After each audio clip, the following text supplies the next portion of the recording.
Here we have Ohara demonstrating the mermaid. She has her legs curled around her in pinwheel style, and her arms are outstretched, really lengthening from fingertip to fingertip. She lifts out of her hips to stretch up and over, and then to do the other side, she curls her legs around the other way. Inhaling to reach away from the legs, exhaling to come up, inhaling to counter stretch, exhaling up. Now the advanced mermaid is a little bit more complex.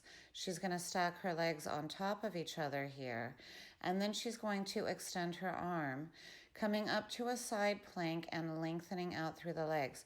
Feet will be in front of each other, Egyptian style, top leg on in front of the bottom, and then she'll counter stretch just as she did with the regular mermaid. Now she's demonstrating the mountain climber, the power move, and here I'm cueing her to keep her hips in line as she pulls one knee forward and then the other.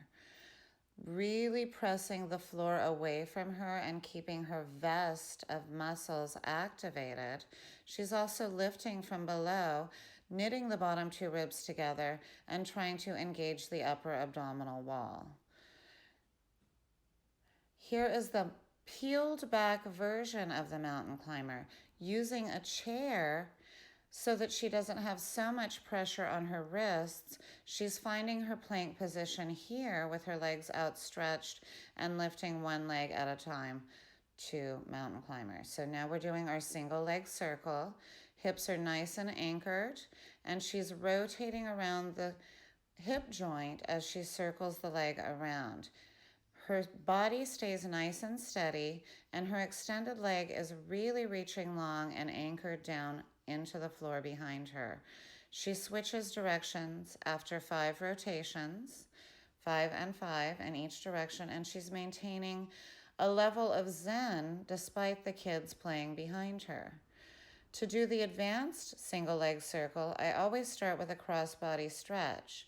And then when you circle, you lift the hips, circling across, coming back down onto the hip as you continue the circle out and around.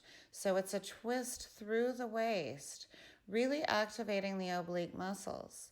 Again, we will do 5 rotations in each direction. And again, Ohara is maintaining her level of zen despite all of the commotion that might be going on behind her. And thank you to Ohara and Harlan for demonstrating these Pilates moves today. Happy New Year, everyone.